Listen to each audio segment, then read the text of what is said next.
Hello बच्चों, आप सब कैसे हैं? अच्छे हैं? वेरी गुड, बहुत अच्छा। बच्चों ध्यान दो, human I and colourful world के चैप्टर का आज हमारा आखिरी दिन है, पार्ट 6 है। टॉपिक का नाम है स्कैटरिंग ऑफ लाइट। लाइट का scattering.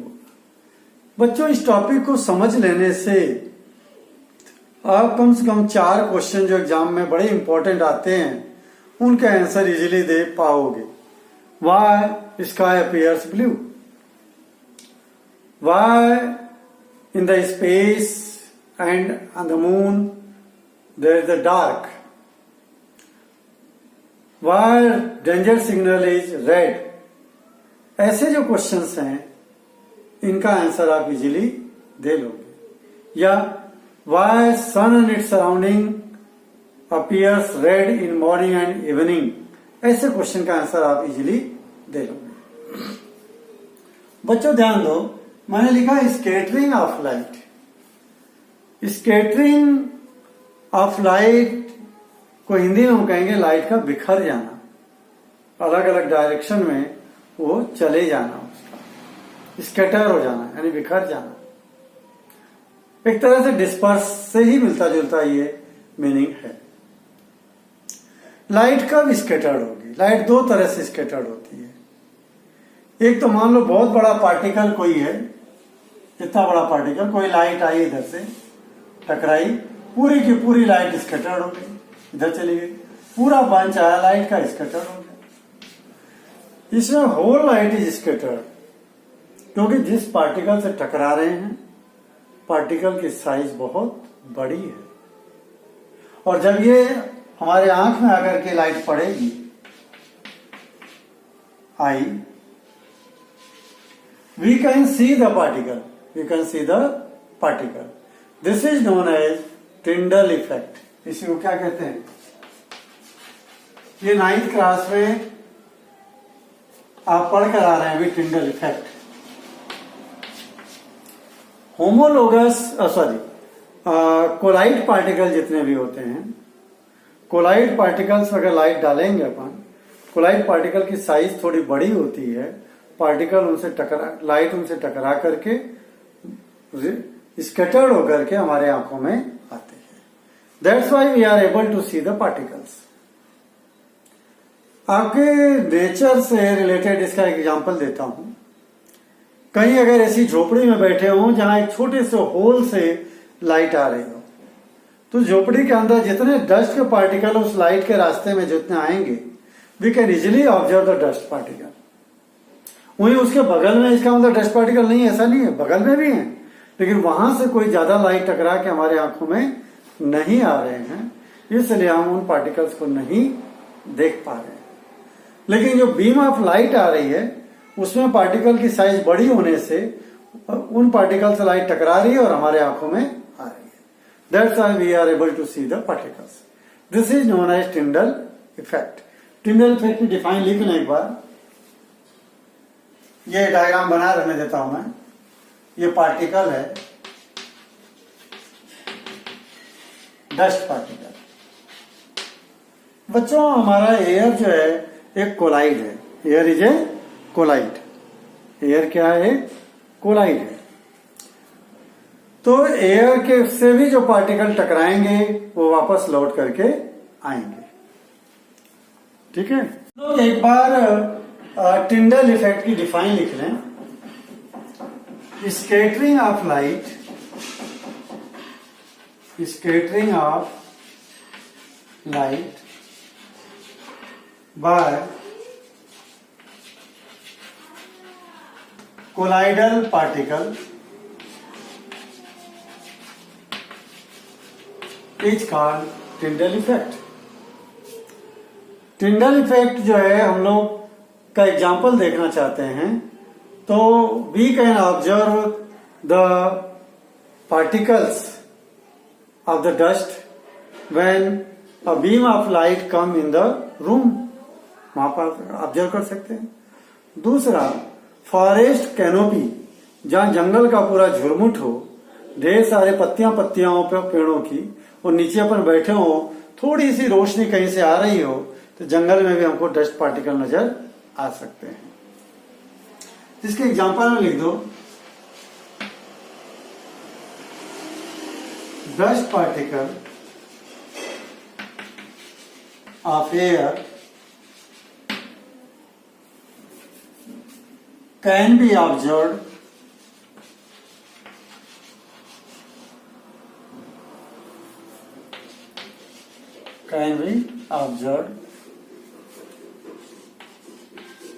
under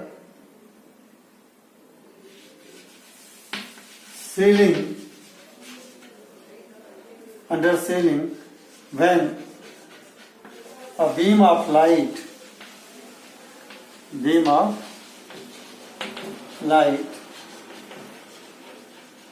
comes।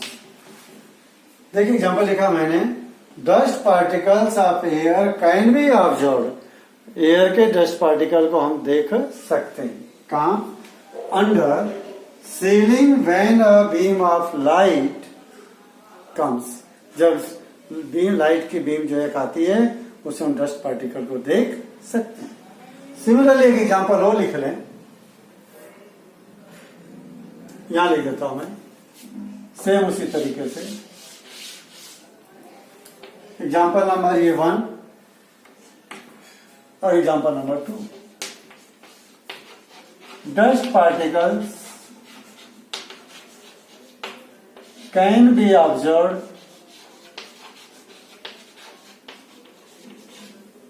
Under forest canopy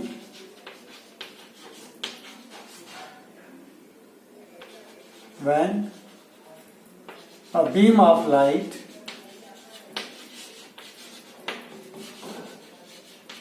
comes। जब एक बीम ऑफ लाइट आए फॉरेस्ट कैनोपी में से, तब हम जो है डस्ट पार्टिकल को ऑब्जर्व कर सकते हैं। तो बच्चों, मैंने आपको टिंडल इफेक्ट बताया, अब थोड़ा इससे आगे बात बढ़ाता हूं।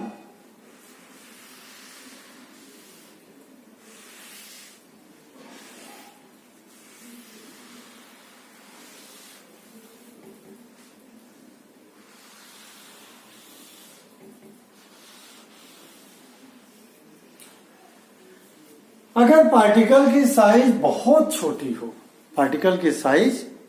छोटी हो, कल्पना करो कि अगर सुई के नोक के बराबर का पार्टिकल है और ये चाक जो है बहुत तेजी से स्पीड से आए, तो उस पार्टिकल से जब टकराएगी तो ये, इसकी स्पीड इतनी ज्यादा है कि इसमें से निकल जाएगी, पार्टिकल वहीं रह जाएगा और उतने दूर की चाक को ये बाहर निकाल देगा। जितना साइज पार्टिकल की है उतनी चाक जो इसमें से स्क्रैच हो जाएगी। पार्टिकल की साइज छोटी होने पर, बच्चों, एयर के अंदर जो ऑक्सीजन और नाइट्रोजन के पार्टिकल्स हैं, they are very small.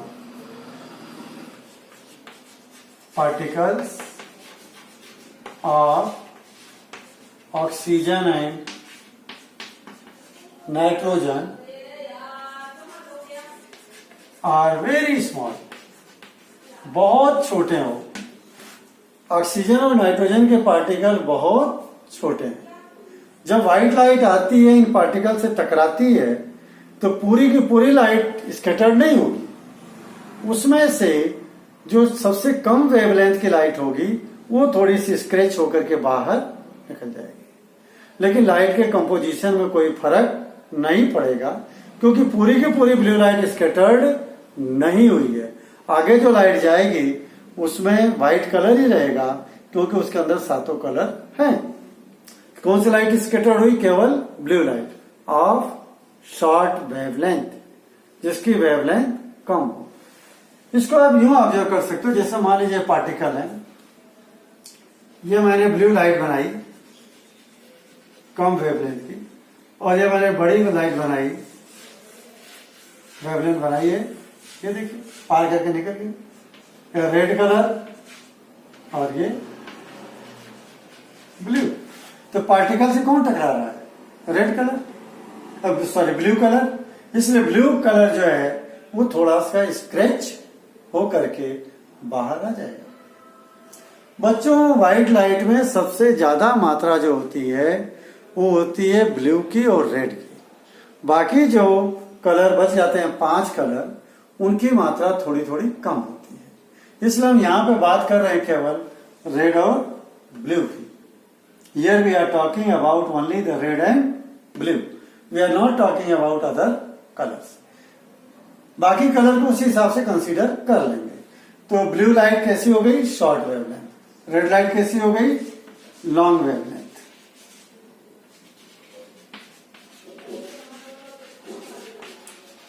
Long wavelength. और ये शॉर्ट वेवलेंथ। ठीक। तो देखो टकरार पार्टिकल से, ये पार्टिकल है, ये क्या है? Oxygen and nitrogen particle. Dust particle नहीं, ध्यान देना, डस्ट पार्टिकल नहीं। कौन सा पार्टिकल है ये? Oxygen and nitrogen molecule. जैसे ही लाइट, व्हाइट लाइट है, पूरी व्हाइट लाइट जा रही है, तो इसमें से जैसे टकराएगी, only the blue light will come out in small quantity and whole light will go pass in the straight line. तो जब सूरज के यहां से लाइट आती है दिन के समय में, और जब रास्ते में टकराती हुई आती है, तो धरती पर व्हाइट लाइट आई, लेकिन रास्ते में ऑक्सीजन और नाइट्रोजन के पार्टिकल्स जब टकरा के आती है, in small amount blue light is scattered in the sky. Sky में जब हम ऊपर ताकते हैं तो स्काई में पूरा ब्लू लाइट फैला हुआ है, तो ब्लू लाइट हमारी आंख में आ रही है, then the sky appears blue. उनको कौन सा कलर अपीयर हो रहा है? ब्लू। ये क्वेश्चन बहुत इंपॉर्टेंट है, इसका आंसर लिख भी लीजिए। ये बात क्लियर हो गई होगी मेरे ख्याल से आपको। Why sky appears blue?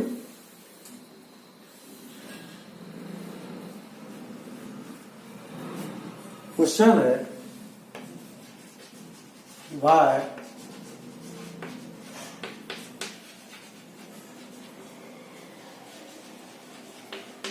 Sky blue क्यों अपीयर होता है? बहुत ही आइडेंटिटी क्वेश्चन है।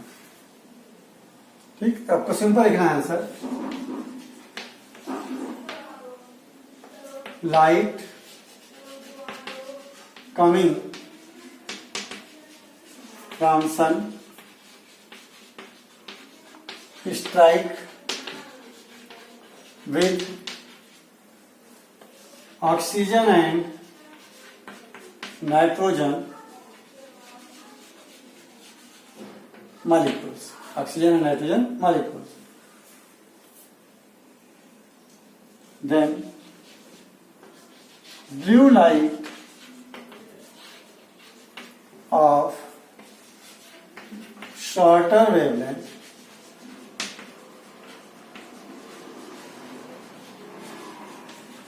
is scattered in small quantity in the sky. So, sky appears blue. बहुत सिंपल है, छोटे में आंसर लिखवा दिया मैंने आपको। Light coming from sun strike with oxygen and nitrogen molecule. The blue light of shorter wavelength is scattered in small quantity in the sky.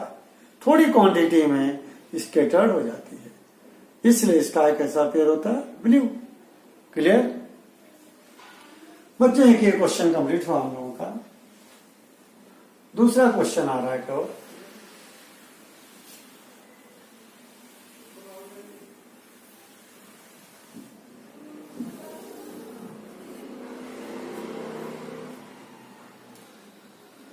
Why sun and its surrounding appears red at the time of sunrise and sunset? देखो, why sun and its surrounding appears red at the time of sunset and sunrise. सुबह डूबते समय और उगते समय सूरज और उसके आसपास का एरिया हमको लाल दिखता है, क्यों? वही रीजन, मॉर्निंग और इवनिंग में सन की दूरी हमारे यहाँ से बहुत ज्यादा होती है, इसमें जो वहां से लाइट आती है बार बार ऑक्सीजन और नाइट्रोजन मॉलिक्यूल से टकराती है. In this way whole light of shorter wavelength is scattered. Only red light of longer wavelength is not scattered, and red light reach in our eye, so sun and its surrounding appears red.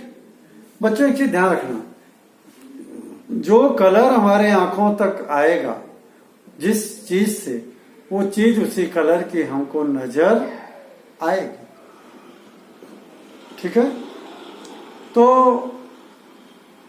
सूरज सुबह जब निकलता है तो वहां से चली तो सातों लाइट, सातों कलर, लेकिन रास्ते में ऑक्सीजन और नाइट्रोजन मॉलिक्यूल से टकराने की वजह से शॉर्ट वेवलेंथ की जितनी लाइट है 6 की 6 सब रास्ते में स्कैटर्ड हो गई, और रास्ते में रुकी कौन सी नहीं?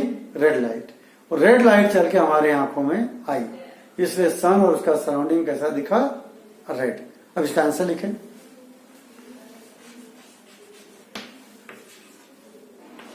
In morning and evening, distance of sun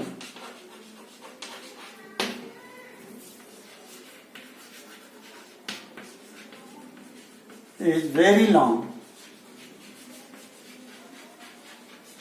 So, light coming from sun strike again and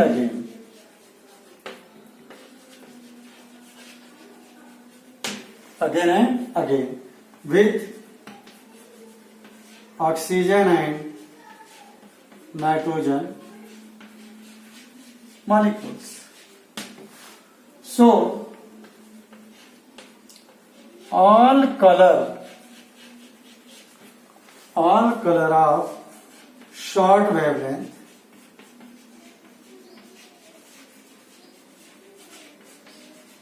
are scattered except red color. Red color of longer wavelength.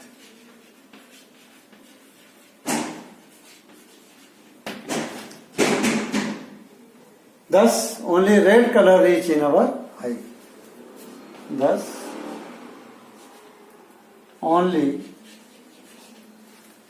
red color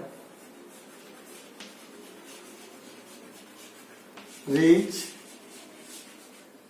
to our eye.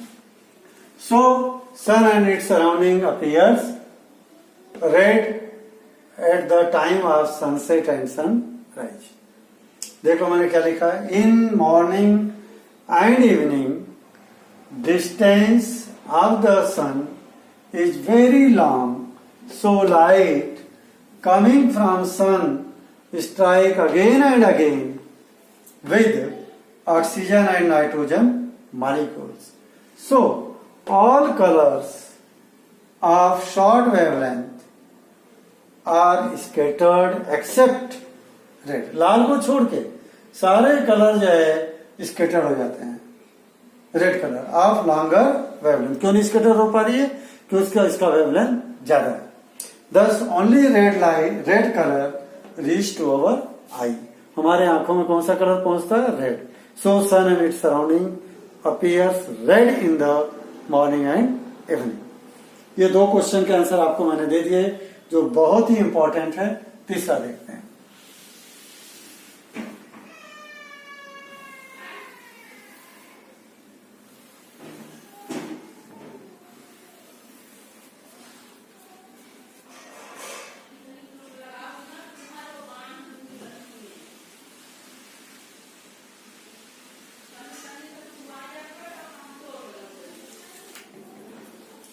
तीसरा question है, space पे astronauts को dark appear होता है, moon पे भी astronauts को dark appear होता है, ठीक है। यानी in the space and on the moon there is darkness, ठीक है। यानी डार्क अपीयर्स, वहां पे डार्क अपीयर होता है। क्यों बच्चों? क्योंकि वहां पे कोई एटमॉस्फेयर नहीं है। तो जो भले लाइट हमारे आंख के सामने से जा रही है, चली जा रही है, लेकिन वहां कोई पार्टिकल तो हमको दिखाई नहीं देगा। तो यानी वहां कोई पार्टिकल है ही नहीं जिससे कोई लाइट टकराए और हमारे आंखों में आए। केवल अगर हम ऊपर ताकेंगे, ऐसे सन अगर दिख रहा है तो सन से कोई लाइट आएगी आंखों में, या किसी तारे से आंखों में लाइट आएगी तो तारा जरा सा चमकता हुआ दिखेगा। बाकी यहां क्या है, कुछ भी नजर नहीं आया।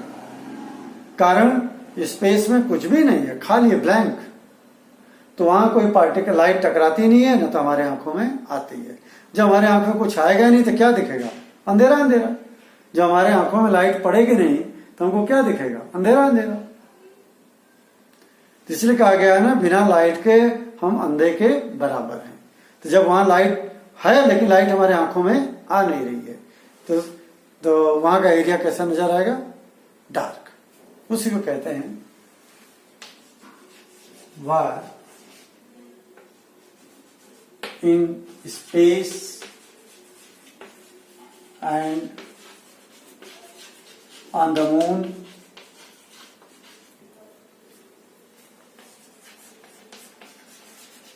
Appears dark. स्पेस में और मून पर क्यों डार्क अपीयर होता है? सिंपल आंसर, बिकॉज ये दोनों जगह के आंसर सेम है। Because there are no atmosphere for scattering of light. Light को स्कैटर करने के लिए कोई एटमॉस्फियर नहीं है। स्कैटरिंग ऑफ लाइट, वहां पे लाइट को स्कैटर करने के लिए कोई भी लाइट नहीं है। एक और question, why danger signals are red? ये तो आंसर आप देख लोगे, बहुत सिंपल क्वेश्चन है। Why danger signal is red?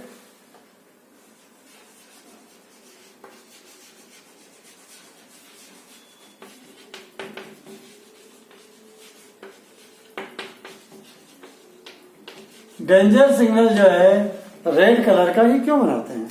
क्योंकि रेड कलर की वेवलेंथ सबसे ज्यादा है, तो किसी भी पार्टिकल से वो स्कैटर्ड नहीं होगी और रेड कलर हमारे आंखों में आएगी चल करके, and we are able to see the red colour. We are danger signal. Answer, because red colour at longest wavelength.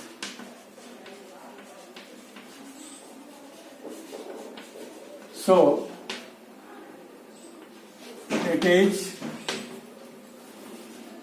not scattered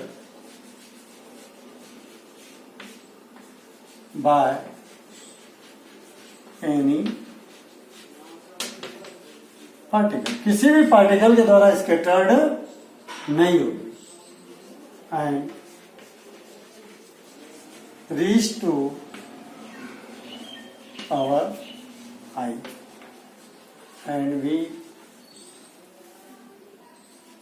able to see signal. Signal को देख सकते हैं हम लोग, आराम से हमको दिखाई देगा क्योंकि हमारे आंखों में वो कलर आंखों में आएगा। बहुत simple, because red colour have longer wavelength, so it is not scattered by any particle and reach to our eye, and we are able to see signal. Signal देखने के लिए हम लोग योग्य हो जाते हैं। ओके बच्चों, ये चैप्टर के जितने क्वेश्चन बन रहे थे इस टॉपिक के मैंने समझा दिया, आंसर लिखवा दिए। अब एक एक्सपेरिमेंट हम कर सकते हैं कि जो स्कैटरिंग ऑफ लाइट को शो कर सकता है। हमारे एनसीईआरटी के चैप्टर के लास्ट में एक एक्सपेरिमेंट दिया, एक्टिविटी। वो एक्टिविटी मैं आपको यहां समझा देता हूं।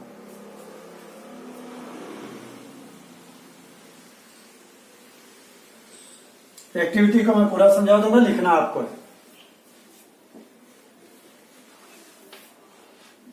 हम इस एक्टिविटी के माध्यम से शो करेंगे scattering of light.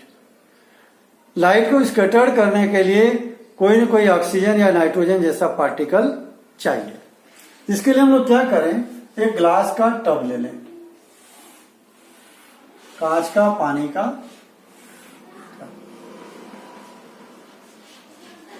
Glass tub या बॉक्स फिल्ड विद वाटर। पानी से भरा हुआ केवल, पहले पानी से भरा हुआ, ध्यान देना, क्या भरा हुआ, पानी से। और हम लोग इधर भी कॉन्वेक्स लेंस लगाते हैं एक, यहां पर भी कॉन्वेक्स लेंस लगाते हैं एक, और यहां एक स्क्रीन लगाते हैं, और इस तरफ एक लाइट का सोर्स, मान लीजिए बल्ब। और ये बल्ब कहां रखेंगे, इसके फोकल पॉइंट पे, बल्ब या सोर्स ऑफ लाइट। अब सोर्स ऑफ लाइट से जो भी यहां बल्ब फोकस से लाइट जाएगी, ये तो कैसे जाएगी, इस तरह से जाएगी। मालूम है फोकस से आने वाली सभी लाइट रेज रिफ्रैक्शन के बाद कैसी हो जाएगी, parallel. All will become parallel. हो गया। अभी इसमें केवल पानी है तो लाइट की स्कैटरिंग नहीं हो रही है। जितनी लाइट इस लेंस में पड़ी, it will collect on it's focus. इसका फोकस देखिए स्क्रीन पे है, सारी लाइट कहां कलेक्ट हो जाएगी, स्क्रीन पे।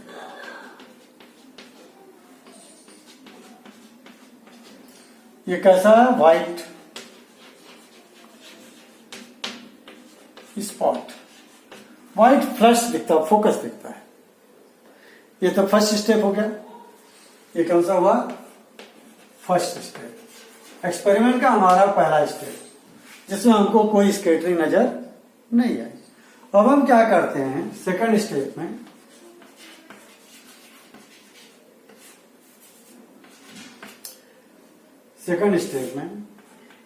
एड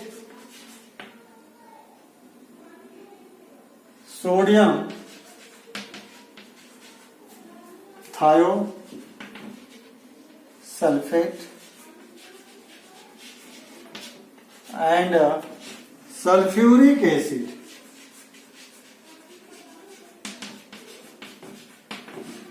इसके अंदर पानी में क्या मिला दो, दो चीजें, सोडियम थायोसल्फेट और सल्फ्यूरिक एसिड, दोनों मिक्स कर दो। तो दोनों रिएक्शन करेंगे, रिएक्शन करके क्या रिलीज करेंगे, सल्फर, पार्टिकल ऑफ सल्फर। तब इसमें सल्फर के पार्टिकल आ जाएंगे सेकंड स्टेप में।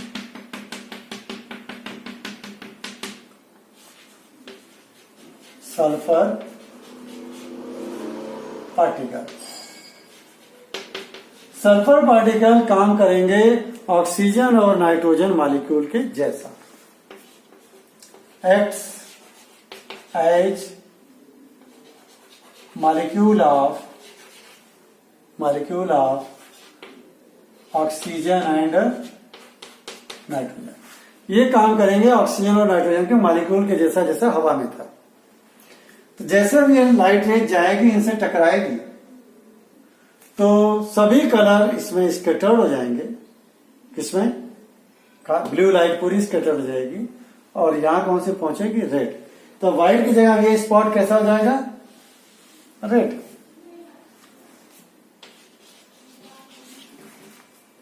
ठीक। और अब इस टब को आप इधर से देखेंगे, इट विल अपीयर ब्लू, क्योंकि ब्लू लाइट सारी यही अपीयर गई। यहां से देखेंगे तो ब्लू, पीछे से देखेंगे तो ब्लू, क्योंकि ब्लू लाइट सभी सल्फर के पार्टिकल ने क्या किया, ये बहुत छोटे साइज में है, पूरी ब्लू लाइट पे यही स्कैटर्ड कर दिया। बाकी कलर को भी किया, लेकिन ब्लू कलर ज्यादा है इसलिए हमको टब कैसा दिखेगा, ब्लू, और यहाँ स्पॉट कैसा नजर आएगा, red. It show the scattering of light. तो ओके बच्चों, ये हमारा चैप्टर आज यहाँ फिनिश होता है। अब नेक्स्ट चैप्टर हम लोग लेंगे अगला कोई भी acid and base. Okay, have a good day.